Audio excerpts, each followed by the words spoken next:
We have a real treat for you today. So if you're interested in the Shroud of Turin and you'd like to see an honest investigation of it and a review, we're also going to chat a little bit about last night's debate. So there was a great debate on the Shroud of Turin between Dale Glover of Real Seekers and Jordan of Reason to Doubt. And both Joe Marino and I happened to be in the chat. I didn't catch the very beginning of the debate at the time, but I caught the end of the debate. And so what we're going to do is we're going to talk about some of the primary arguments. So the person who was against the Shroud of Turin's authenticity, his primary argument to me seemed to be that he was relying on the 1988 carbon dating. And so let's go ahead and take a look at that, tear that apart, or what we find other very admissible data that we might want to use to consider the dating of the Shroud of Turin. Now, of course, if you don't know, the Shroud of Turin is the burial cloth of Jesus Christ. He was wrapped in a shroud, according to Joseph of Arimathea. There are a number of theories on how the shroud passed its way through the centuries and how we have it now today in a place called Turin, Italy. It was about 14 feet by 3 feet. It bears a perfect image in 3D of a man. They've done a number of studies on the shroud, and they found that this is not painted on. It's basically this image that a lot of people say comes on there from radiation. So before I go on here, and I just want to say thank you so much for our two persons here today, because initially I didn't realize Joe would come in. Susan gave me that great idea. And so he's here as an expert who's been somebody who's rattling people's cages who believe the shroud is inauthentic. So let's first start with Dale, and then we'll go to Joe. So Dale, what do you think about last night's debate and sort of the evidence that you find very compelling? Yeah, so in general, I thought it was a great debate. I think it was one of the best discussions I've had with an atheist on the Shroud of Turin. So I want to say thank you so much to Jordan, if he's seeing this, for providing that. And he takes it seriously. He actually reads the peer-reviewed papers. Obviously, he's brand new to the Shroud, but he's done way more than Pine Creek Doug or some of the other atheists have done. So I just want to say thank you for providing that kind of effort into the debate. In terms of the characterization, I do agree with you, Stephanie, there. Do I call you SJ or? Either one. Doesn't matter. So yeah, I agree with your characterization. For Jordan, it's all about that carbon-14 dating. He thinks that the most reasonable or probable position is to take those dates as is, that the shroud is in fact medieval. And obviously, I totally disagree with that. I think that we have multiple undercutting defeaters that really say, look, we can't have any confidence, even on a balance of probabilities, that the shroud is medieval on the sole basis of the 1988 dating. And coincidentally, I'll just end with this before we go to Joe. Interestingly enough, even the ultimate shroud skeptic, Hugh Ferry, who's in the comments, hello, Hugh, I bet you're here, but even he agrees with me on this front, that you can't say that the shroud is medieval on the basis of the carbon dating alone. So that's interesting. So, yeah. Great. Well, thank you. And I will say just really quickly that the debate last night was very cordial. I very much enjoyed the way that you two interacted. I thought you presented yourself as a very humble and good servant of Jesus. So thank you so much. So Joe, welcome. I'm really glad you're here. Oh, thanks for having me. Yeah, I enjoyed the debate last night too. I thought it was very civil, and you don't often see that when people on opposite sides of the shroud talk. So I thought that was very welcome. And I did think that Jordan does his homework. I agree with Dale. There are a lot of people that come on podcasts to contest the shroud's authenticity. They do little or no homework most of the time. I did think he did make sort of one less than appropriate comment about a part of Jesus's anatomy. I won't say the word, but other than that, he was very cordial and good exchange, and I really did enjoy it. I think one of the things that always comes up for me in these debates is just trying to figure out where they're coming from, and pro-authenticity people are often accused of having a bias, but I always think, well, is an agnostic or an atheist any less objective than a Christian? Just I think we all have biases that we have to overcome, but I think a lot of people, if they're an atheist, when they learn about the shroud, their first reaction is, and they might not even think of this consciously, but I think what's going on is they think, uh-oh, if the shroud really is real and it did wrap Jesus and it's connected to the resurrection, my worldview's in trouble. Ergo, I have to contest this and dispute it. So I think that's where, and I'm not sure if Jordan's in that camp or not, but I would point out that people that are atheists have just as strong a bias against it as some Christians might have for it. And I think the key is no Christian will say, you have to believe in the shroud or we have to have it. Now, by the same token, the shroud can help people lead. They can lead people to Jesus, but in the end, when all is said and done, the shroud's not the only factor. There's other things going on. So the whole dynamics of how people believe and disbelieve and why they do and why they don't is all very interesting. Yeah, I agree. And so you're right. And so we don't need the shroud to prove that Jesus existed or to give us for our Christianity to be true. It's a nice bonus though. And I think in 1898, when they took the first photo of it and saw how the image was really brought out by the black, the reverse imaging, it was just very interesting. And so I think that heightened a lot of people's interests. And so there's a couple of arguments now. Dale, you said that you looking at one of the things that I found Joe originally is because I decided I wanted to look into the shroud, and I remember the carbon dating from 1988, and I remember all those newspaper articles way back when and how the New York Times and everybody jumped on the shroud and said it wasn't true and that kind of stuff. But Joe and his wife, Sue, decided to look into a lot of this stuff, and I found them and I found some of their interviews, and they looked at this little piece of the cloth, the sample itself, and they had suspected that perhaps this was supposed to be linen, but there was some cotton interwoven in it. They took sample, or you actually investigated it. And so can you tell us a little bit about that? And then Dale thinks that there are some other pieces of evidence that are even more compelling going beyond this whole thing. And so wanted to see if we can do that. Mm-hmm. And you mean like in terms of dating, like outside of the carbon dating? Yeah, if we focus on the dating first, but then also just on the image itself and how it's never been able to be replicated. And so that's pretty, I think we should talk about that too.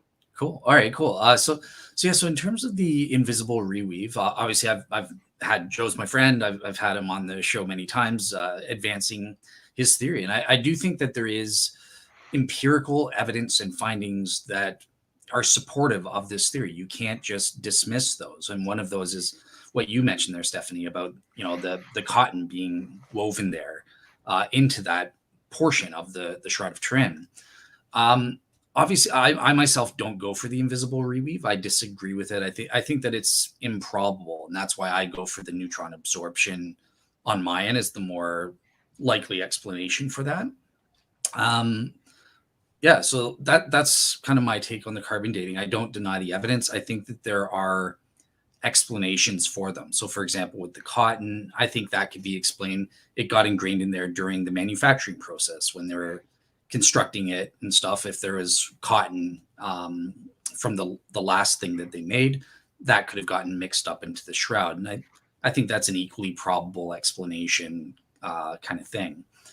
In terms of other dating methods, absolutely. I mean, you heard me in the debate. There's at least 16 other dating techniques. Mm-hmm. All of these contradict the medieval hypothesis. And one of the ones that I was talking about in the debate last night was the Sudarium of Oviedo. I think that's very powerful evidence because it's a forensic link. This is science too. If you're an atheist, this is science. You ask for scientific evidence, here it is, right? And there have been these forensic links between the various blood stains on the cloth, even to the point where half of a blood stain is on one cloth and the other corresponding half is on the other. Mm-hmm. So yeah, there's a bunch of evidence that just contradicts it. And if you're following the totality of the evidence, you can't rationally believe the shroud is medieval. Yeah, so let's maybe talk about some of that evidence. So, and both of us we can all talk about it. So we mentioned this, the Sodarium of Oviedo, and you mentioned the blood match. That's one. And so we also have limestone, pollen, a number of other things that also put it to the 1st century AD and also put it to Jerusalem. And so I wanted to see if we wanted to get into that a little bit too. So that's so I answered you. I got your little your comment there, and I answered that. So one thing I don't understand, I've never heard anyone use like the pollen or the limestone, or there's the third thing that you mentioned. I think it was the burial ointment. Yeah. So I'm not sure how that proves it's 1st century specifically. It's consistent with it, but like, where do you get the 1st century? Well, with the burial ointment specifically, is they've found that those were the ointments that were commonly used in the 1st century, and all the way up until the middle of the the middle of the 3rd century. So they used that very commonly, but they weren't using it after that, those particular ointments. And the flowers that they found that related to the pollen were something that were present at the time, apparently in ancient Near East in that time. The particular brand of flowers were an ancient floral. Gotcha. Yeah. No, I 100% agree. That's why I kind of argued it's 300 AD or earlier kind of thing, right? So, yep, I fully agree. So, cool. So, Joe, you want to tell us how you got involved into this whole thing? I know that you were looking at this little corner and you sent out, I think you sent samples out. You want to tell us that story?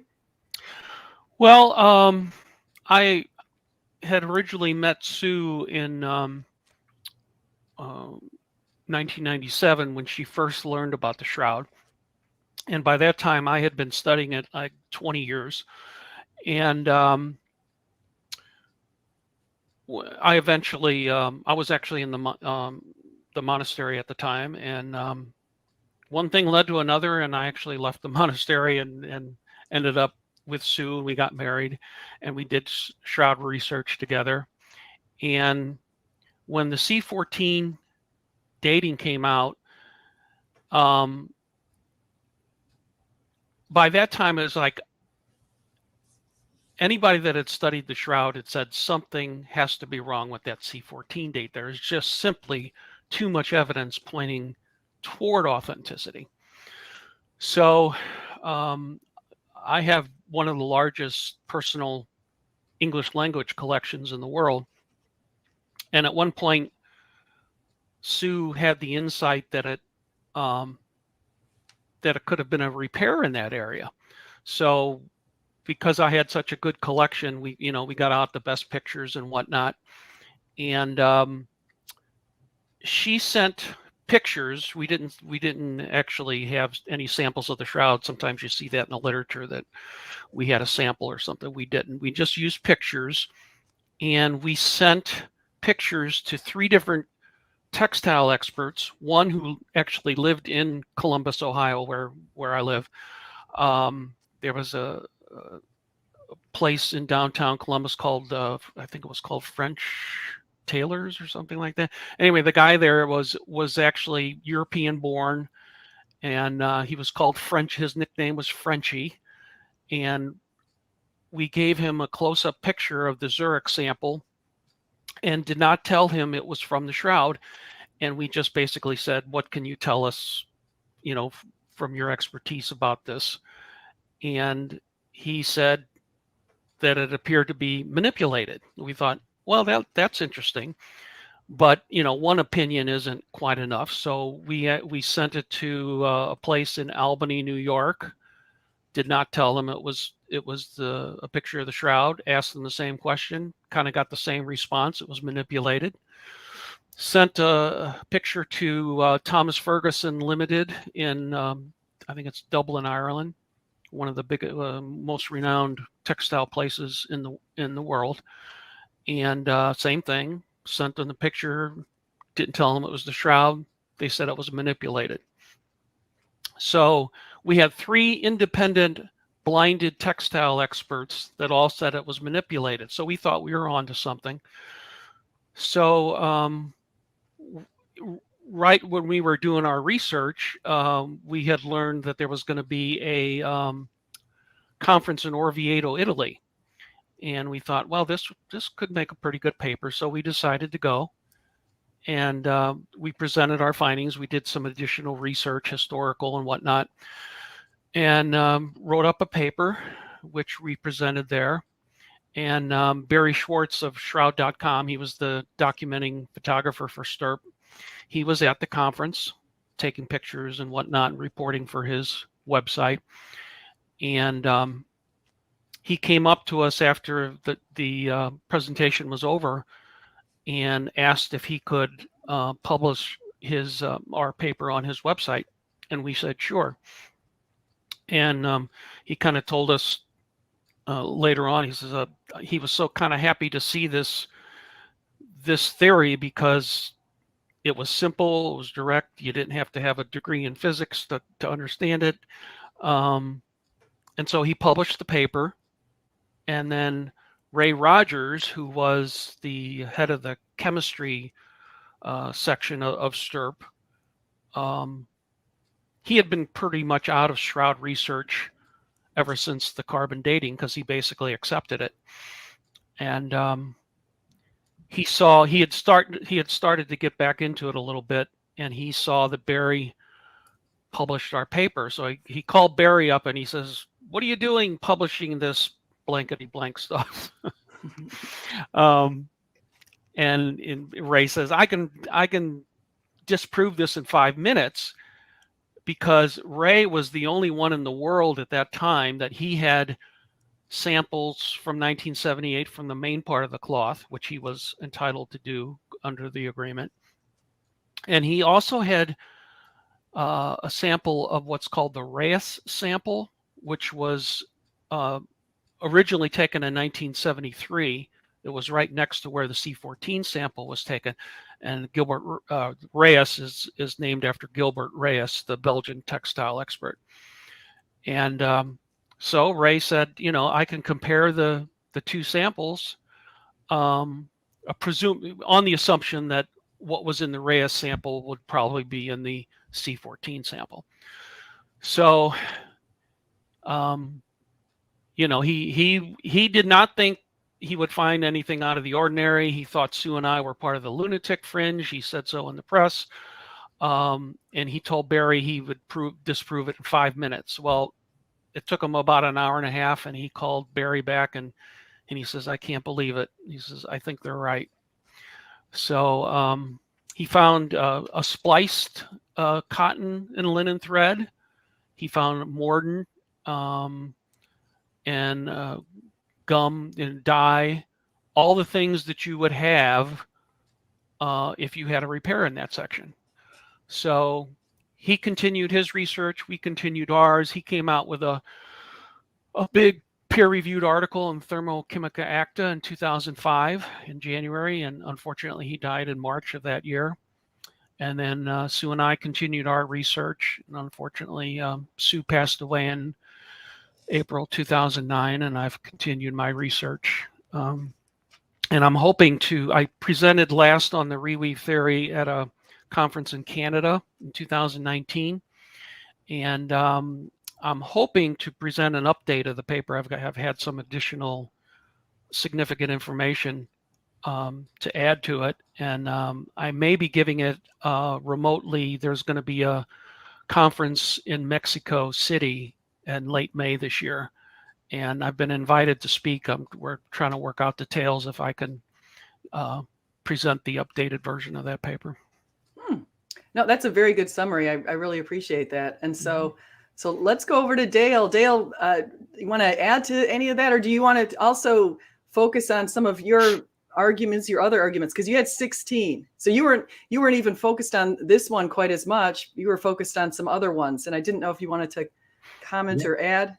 So yes. I think the bottom line, Joe has spent his life obviously really digging into this. So I think he's a valuable asset here too. So absolutely. Yeah, no, I fully support Joe's rigorous research. And I mean, he's written an amazing book advancing the invisible reweave hypothesis and that sort of thing. So I respect that. I mean, that's why I have Joe on my show all the time, advancing his theory. I mean, his knowledge about the shroud and the evidences and the arguments that people have raised is amazing. So, okay, so just before I go into other dating thing, one question for you, Joe, about the invisible reweave, because obviously I disagree with you on that. I remember when you were debating Bob Rucker, there were a couple of issues that came up where you said you needed to consult Eric Jumper to finish that. So one of them that I remember was about the fact that if the invisible reweave hypothesis is true, you need about 86% new material from 1520 and only 16 or 14% old material. So that was an objection that Bob gave. Did you look into that with Eric Jumper at all and get an answer? I think I contacted him, but I don't recall getting a response from him. But he is an advocate of the theory, and in fact, he wrote a little piece in my C14 book. I don't think that's specifically addressed in it, but in fact, he's told me he doesn't even understand why anyone brings up any other theory besides this one. That's how strongly he believes in it. So I think it's a matter. It's kind of a microcosm of the whole shroud question, in that, a lot of us say the authenticity is based on kind of the preponderance of the evidence. And when I look at the invisible reweave, I look at all the independent researchers that I've consulted, and they all, independent of one another, give an idea that it was manipulated, repaired, and that sort of thing.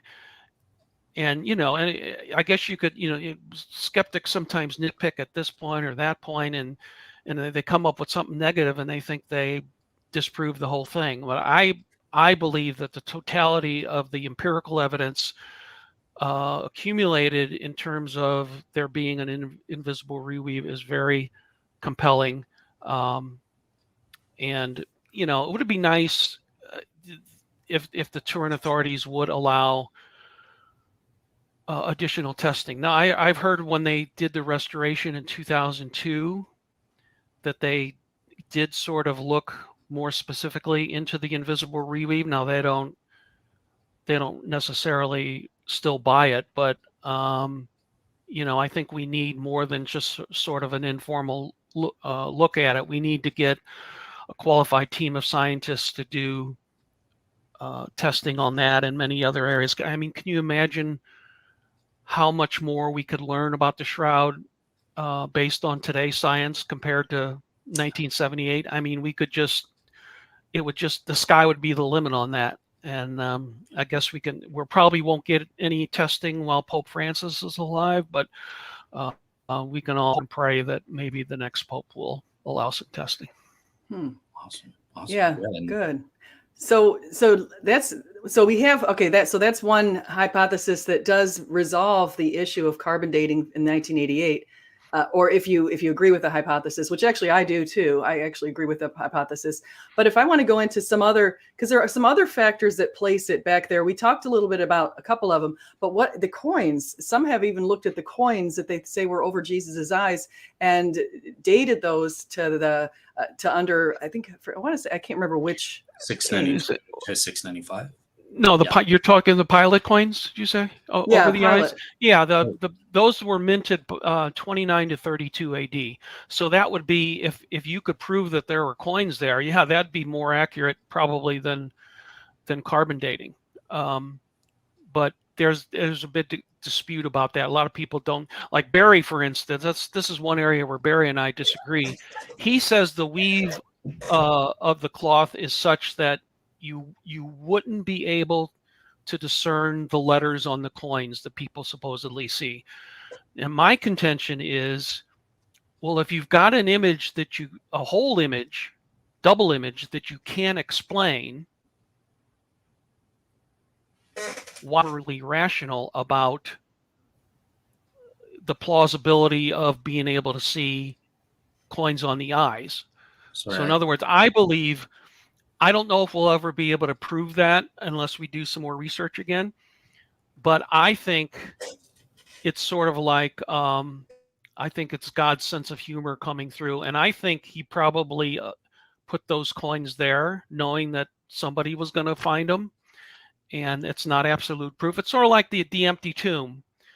You know, the empty tomb isn't absolute proof that Jesus rose from the dead, but it's a pretty good, if you take it, all the evidence into account, it's a big part of the question. And the coins are the same way.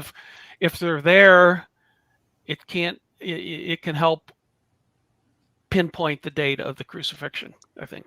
Yeah. So we've been talking about dating. I want to talk about the image itself and the fact that the man who was in the image, the evidence that he had been whipped around 100 times, I believe. All of these whip marks, there were consistencies with having some sort of a crown thing or some sort of thorns over his head.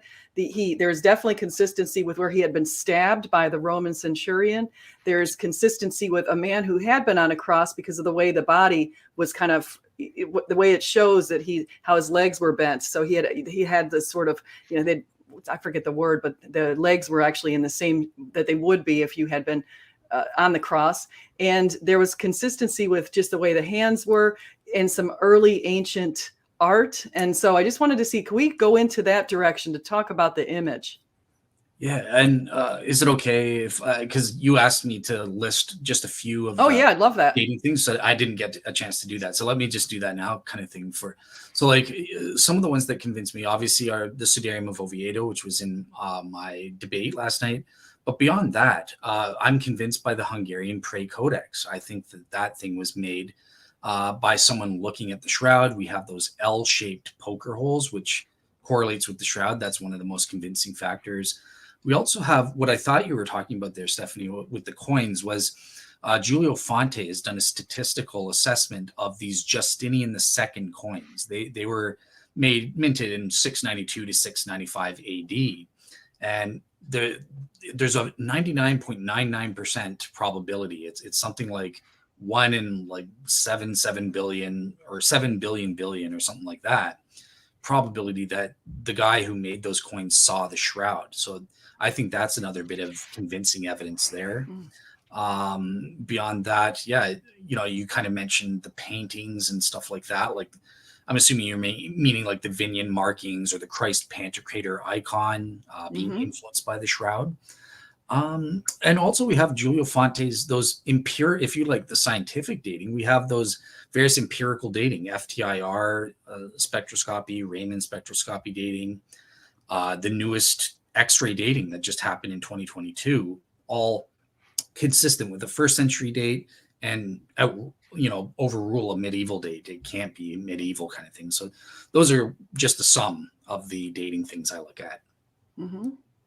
And yeah, so those, I mean, I think all of those are convincing. And so awesome. So you're asking about the image itself, I think, is fascinating just because they have not been able to replicate it. And they think that it's some sort of a burst of light or radiation, which is something that you would think a divine source would produce. And so I think, and it's also consistent with apparently when people in Hiroshima and Nagasaki had been bombed by the atomic bomb, their images of a few people were actually projected like through radiation onto some walls. And so it's kind of a similar idea that this massive amount of radiation went through. And so absolutely, yeah, no, it's so this is kind of my bread and butter when I focus on the shroud, my shroud solo shows and stuff.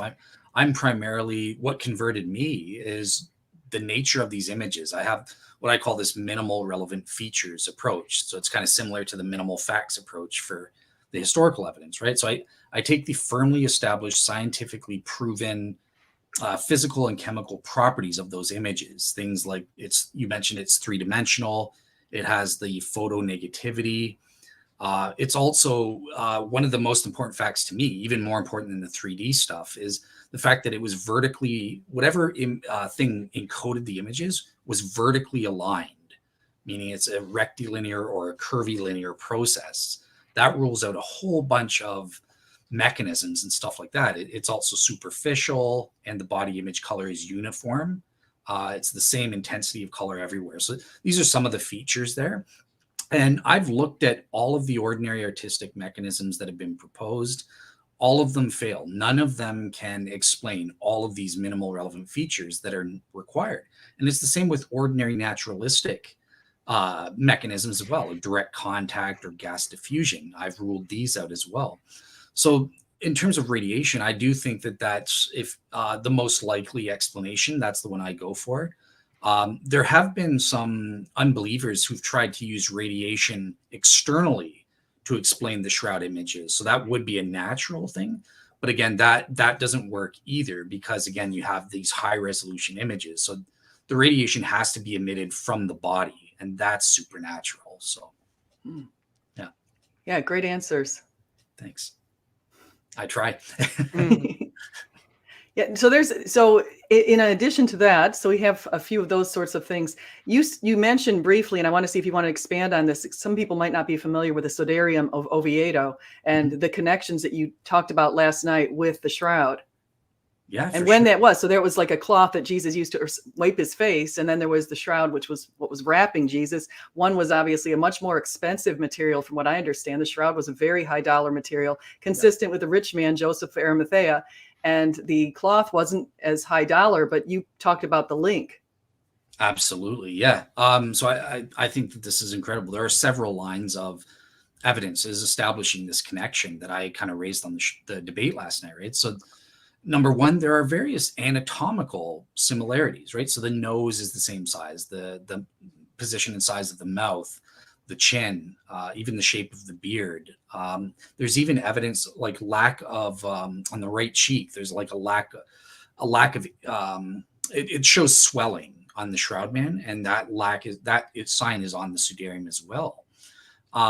Also, there are these studies on the blood stains, which is pretty impressive to me, whereby I kind of mentioned that earlier, right? But Caesar Barta has done studies where he's confirmed there's this high percentage of correspondence, 75% for like the crown of thorn wounds between the shroud and the Sudarium. And he's tested random distribution. So he's, the skeptics will say, yeah, but you can get similar stains from different people. That, of course, there's nothing special there. But we've done actual experiments and proven that random distributions will not provide that high level of correspondence. So that kind of rules out that objection. There's also Caesar Barta, who's on my show, talks about X-ray fluorescence studies. And this is about that limestone dust. So right at the tip of the nose, they have this extremely high, which is not expected at all, concentration of the specific type of limestone dust. And that corresponds to the tip of the nose of the Sudarium man. And it also is consistent with limestone dust from Calvary in Jerusalem. So that's kind of a geographical link that people say there. And then the other thing was the pollen that I think you explained. That was the last one, where it's like they have this specific pollen genus that was only used in ancient burial rituals up to the Great Crisis of the 3rd century. After that, they stopped using these botanical products. So this places the date for the Sudarium to, I said 300 AD or earlier. So yeah. Yeah. So how do you figure that the shroud got to where it is today? So a lot of times people say, well, the reason we talk about the medieval dating is because that's when it came out in the 1300s. It started being well known, or some have said 1207. But then, how do you think it traveled? What's the hypotheses? Yes, so I'll be honest, I'm working this out. I just did a panel review show with. I had Pam Moon on the show, and I had so she goes for her. The main theory with Ian Wilson and a lot of the pro shroud experts is that, well, the Shroud of Turin was what's known as the image of Edessa. So basically, from Jerusalem, it was taken to Edessa, and it was hidden in a wall for about 500 years or something, and was forgotten about. Then during, was it an earthquake, Joe, or was it a flood? Flood. Okay, yeah. Mm-hmm. During a flood, the wall, that part of the wall collapsed, and they rediscovered the Shroud of Turin. They said, "Oh my goodness, this is amazing!" It became the image of Edessa. Then from there, it was taken to Constantinople in 944 AD. And it stayed there up until 1204 during the Fourth Crusade. Again, there's various theories as to who the Knights Templar may have taken it, or some group would have taken it, or a crusader or something like that. And that's how it eventually ended up in Liry, France. Now, there are alternative theories. I had Jack Marquardt, and he doesn't believe that the shroud was the image of Edessa. He thinks that it's better to think it was this thing called the image of God incarnate, another cloth kind of thing. And it's kind of a similar story. Like it doesn't go to Edessa, it goes to Antioch instead, and for the first 100 years or so, and then eventually it ends up in Constantinople, where again during the Fourth Crusade, people take it and steal it and take it to France. So I don't have a firm opinion. I'm still kind of working it out, but yeah, I'll be posting up my panel review summary show, so you guys will find out what I think in the end. So yeah. Good. Cool. Joe, what do you think about that? The image of Edessa.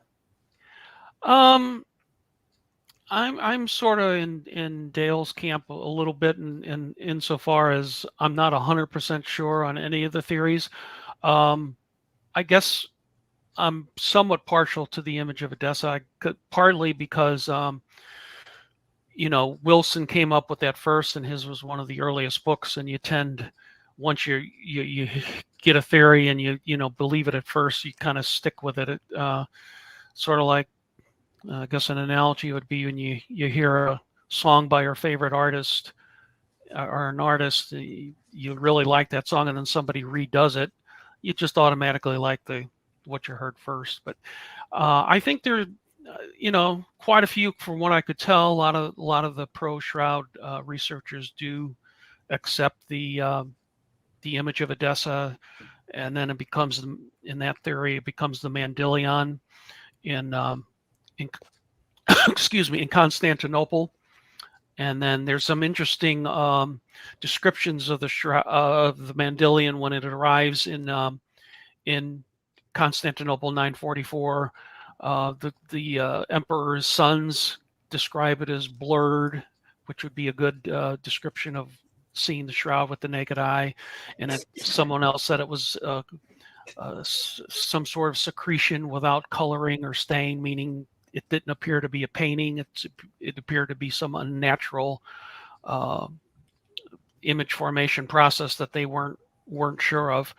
And then I guess one of the biggest questions in history is exactly where was it after it left Constantinople, after it was stolen in 1204 and before it surfaced in France in about the 1350s. Guy Powell, who has a podcast, he's writing an historical fiction novel, and he says it's a plausible history of where the shroud may have been. So when that should be out soon. Everybody can take a read at that and see what his theory is. Yeah, so I want to. That's very interesting, and I think that's another way to refute the dating, if you can actually track it through history. And so, going back to the image of Edessa, I just wanted to say, I'm pretty new to looking at this particular argument, so I'm not going to claim that I know any more than anybody who's been researching it. Obviously, I'm way far behind you two, but I wanted to say, so apparently some people have looked at this idea of Apgar. So Apgar was a prince of Edessa, and he supposedly, according to Eusebius in his church histories, and you can look at Church History Book 1 and Book 2, he wrote a little bit about Apgar, and he wrote that this person was sick, I guess, and he supposedly tried to contact Jesus through writings, and he wanted Jesus to come and cure him. But Jesus, according to this, wrote back that he couldn't do that, but that he would send some of his disciples, or one of his disciples, to take care of him. And according to this whole thing, then you can find this again in church histories. But then what happened was he sent either Thaddeus, or I saw another one with a different name, but Eusebius names Thaddeus, one of the 70 apparently disciples. And Thaddeus went there, and there's another writing that corresponds to this, not from Eusebius, but Thaddeus went there, and he apparently brought the Shroud of Turin, or this image of Edessa, and that image itself is what helped to cure the prince. And so that's a story that would be contemporary with Jesus. And Eusebius, of course, wrote his book around 325, but that's a little part of that whole background. Yeah. Yeah.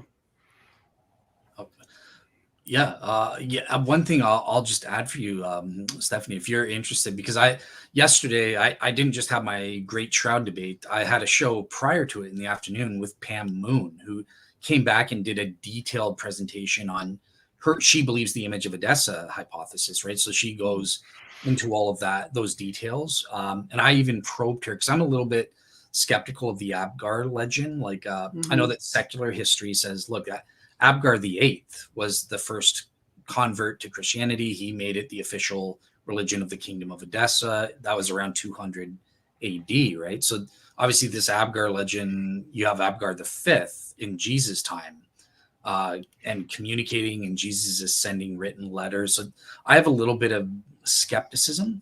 But Pam Moon's response, to be fair to the other side, she responded to that and said, well, there is plausibility, because in Acts 16, I believe it is, it does speak about Paul healing people through handkerchiefs and stuff like that. So that provides it's a plausibility argument that, well, it's plausible that cloths were being used to heal, and that's consistent with the Abgar legend. So that's my take on that.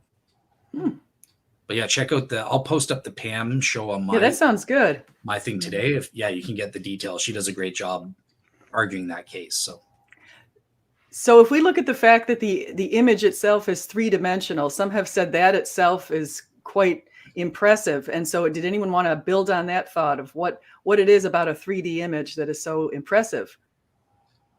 Yeah. So in the first place, Barry will scold me if I don't just correct this. So in the first place, it's not actually three-dimensional. Obviously, it doesn't have 360 degrees, but it contains topographical information or depth information. So when you plug it into a VP8, it creates the 3D effect type thing that we see. But Barry will scold me if I say if I don't, qualify that it's not actually there's not 360 degrees of information like a statue. So, but this is an incredible finding. I mean, this is what got this finding in 1976, I think, was when they discovered. This is what led to STIRP. I mean, John and Jackson, they were amazed at this. And this is what got everybody involved. Like, what the heck is going on with these images? How can we explain them? And I will say that a lot of all of the mechanisms that I know of on the artistic end, and otherwise, they fail to reproduce the fullness of the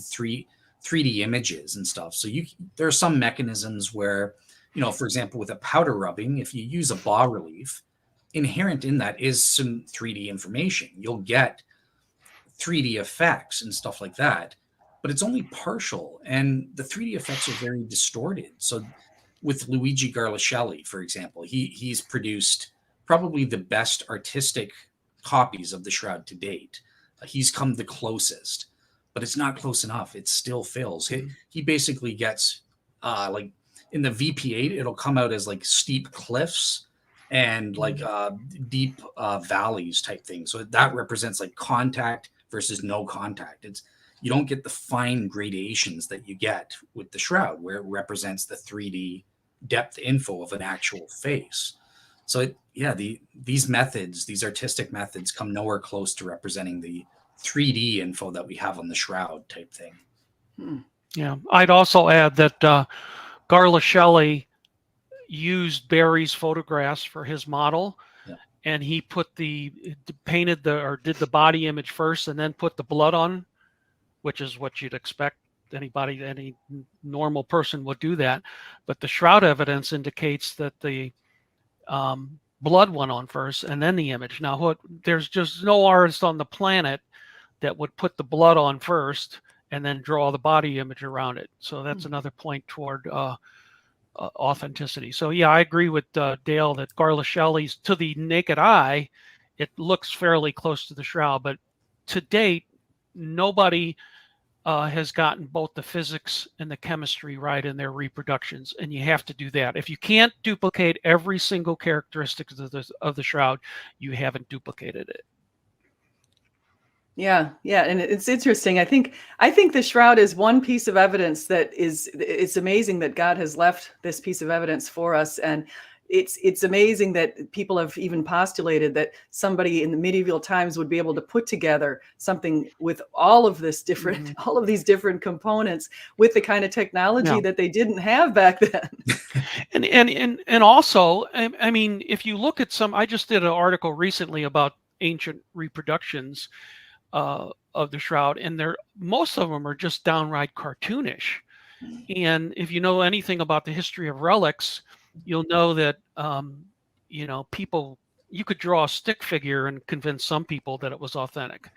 I mean, why would an artist go through all that trouble to do what he did on what we have on the shroud, when a simple thing, any simple old thing would convince people? And why would you make an image that was hard to see, you know, further than 10 feet away or closer than 6? If you're going to forge something, you're going to forge it for an audience, and you're going to try to make them think it's the real thing.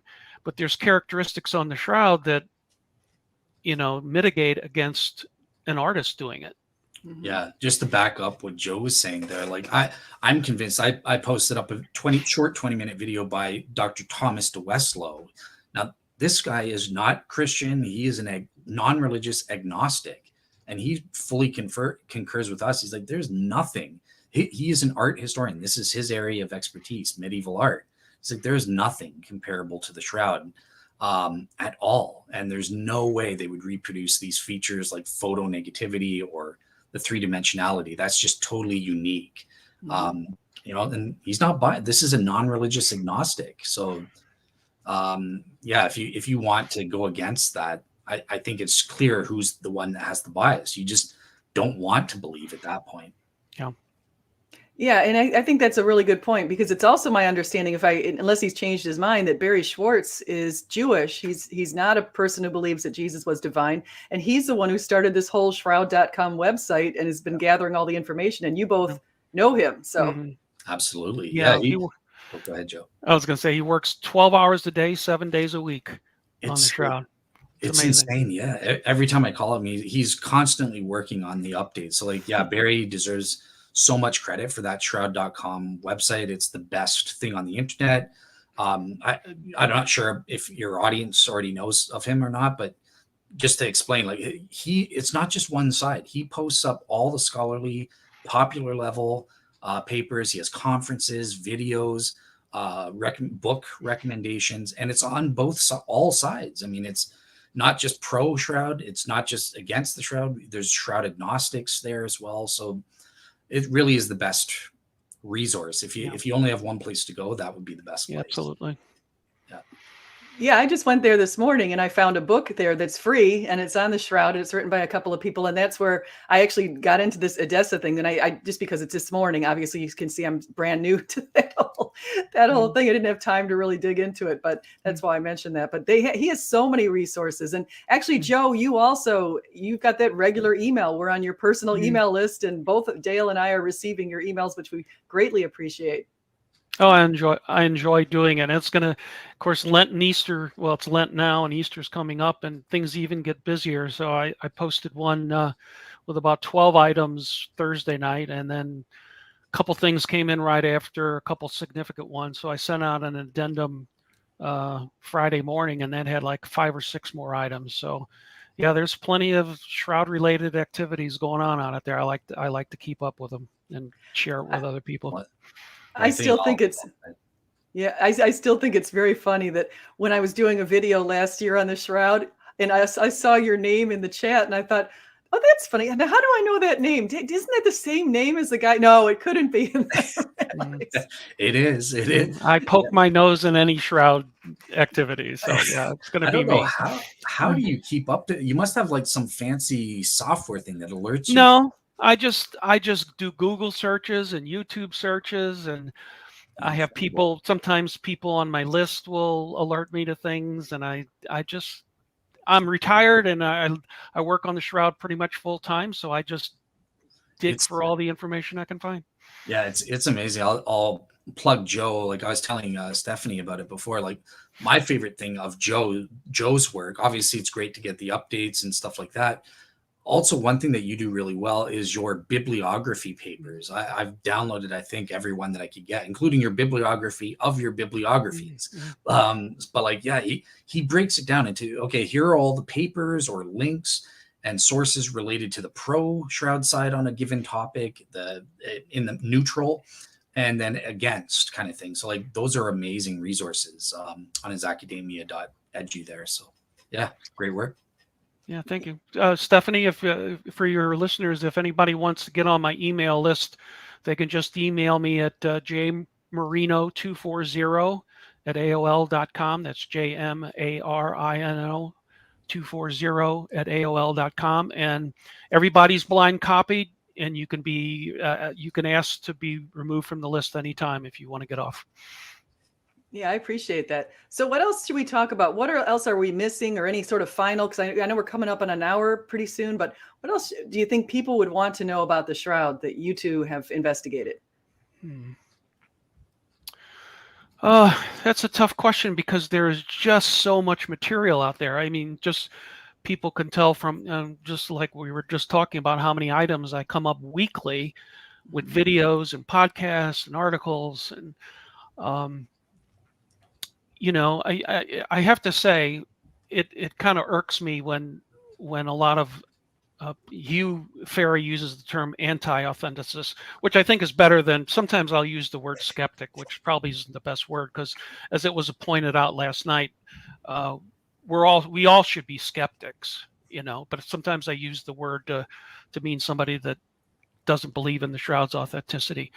But you got to be willing, if you're going to investigate it, I think you need to be willing to spend a little time, go on Barry's site, and you got to do some homework. And it honestly just kind of irritates me when I see so many of these atheists and agnostics doing a podcast when they, as I said, know next to little or nothing about the Shroud, and then sort of give authoritative pronouncements that it's a fake. So I think my biggest piece of advice is do some research, take your time with it, and if don't be afraid to say, I'm not sure about this point, or even authenticity. I'll have to do more research. Thank you. That's fair. And I want to say, Nikki's pointed out Pints with Aquinas' show. I watched that. It was amazing. So yeah, I definitely would recommend that too. Susan says she's read your book, so you also have a book. Dale, what else do you think we need to know about or think about? Yeah, I guess my parting thing here is, I would agree with what Joe's advice is here, is that it's key to look at the totality of the evidence, right? So many times on a popular level, you just hear one thing and okay, that's it. Now I've decided on this, but there's so much evidence out there, right? Like if you're on the skeptic side, the carbon dating, end of story kind of thing. No, nobody says that. Not even the carbon-14 scientists themselves. They would scold you and say, what's wrong with you? You have to look at the totality of the evidence. And that takes time, as Joe was saying, to kind of build that, deal with each individual piece of evidence in isolation. That's what I'm trying to do, kind of thing. And then make your overall judgment after that, kind of thing. And, on my Shroud panel review summary shows, I'm kind of unique in that I assign subjective probability values to each individual bit of the evidence. That helps me, right? Because then I can, at the end of it, after I assign those independently, I can plug it into Bayes' theorem and get that cumulative overall thing. And that tells me, okay, overall, do I think it's true or do I think it's false type thing? So the main point, if math's not your thing, but just take your time, break up all the bits of the individual evidence and assess it as best you can, and then make an overall judgment. Don't just be carbon dating, okay, I'm done, I can dismiss it now. So yeah.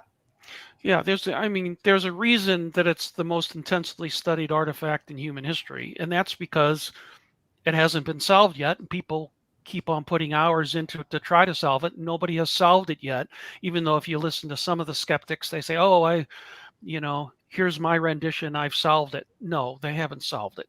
I guarantee you they haven't.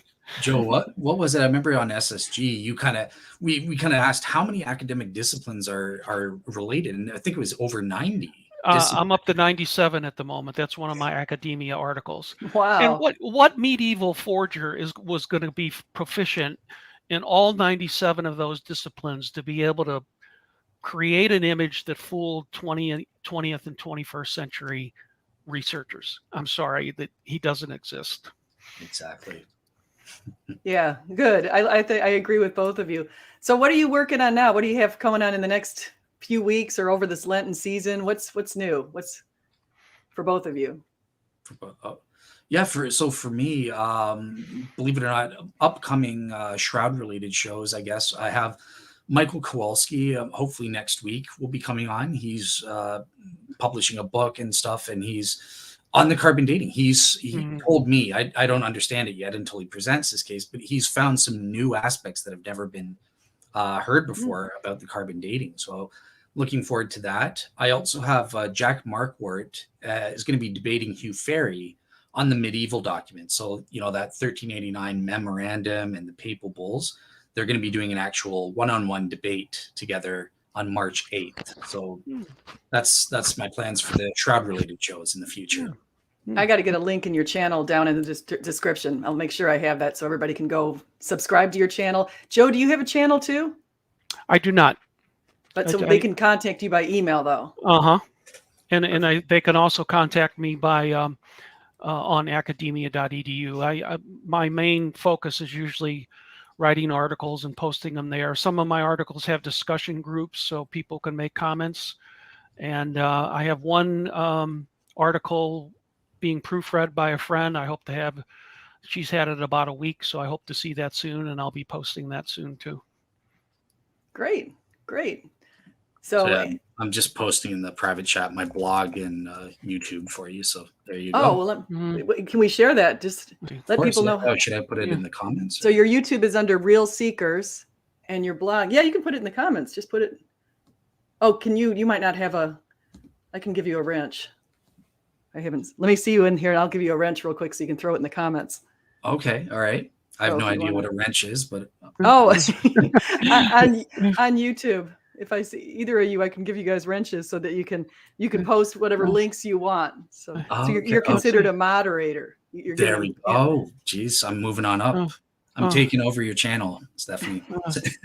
Otangelo, I just heard something from Otangelo about getting hacked, though. I want to say, notice lately on my Facebook account, I'm getting hundreds of requests to follow me, and I allowed a few of them if they had quite a few mutual friends. But now I'm thinking these requests are coming from people I have no idea who they are, and I think I might just go ahead and reject all the ones that are pending right now because I don't want to run that risk.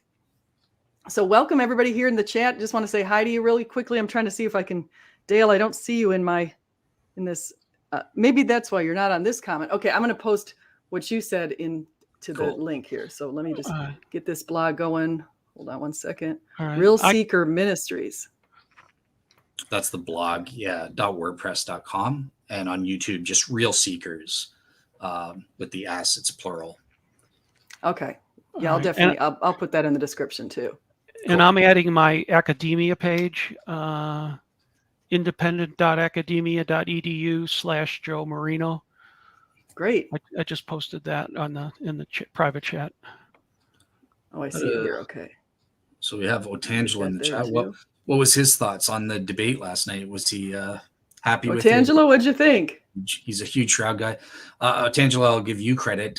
Joe sent me the link to your massive research link on the Shroud of Turin. So I think you've done amazing work yourself. So. Oh, I didn't realize he had so good. Yeah, next time I'll have to get Otangelo to come in here too. Next time we've been going a while, but we definitely have maybe four of us have this further discussion and hammer some of these things out. So thank you guys for coming on my channel today. Please, everybody, if you like this kind of content, please like and subscribe. I will be making more Shroud videos because I do find it a fascinating topic. I think that we want the truth to get out because the truth will set us free. Absolutely. So I want to say also thank you to Jedediah, GM Thrust, Kyrie Eliason, Taking Back Eden, just the people I'm seeing in the chat here. Captive Desk I saw was going. Nikki, definitely say hi to you too. Shiami, Tom Jokaj, Kyrie Eliason. So again, it's just wonderful to see everybody here. Susan, of course, was here before. I think she's still probably here. So you guys have a great day. And just remember, whether you eat, drink, or whatever you do it all for the glory of God. Awesome. Thanks. Thanks so much. Thanks for having me. Good to see you guys. Good Thank to see you.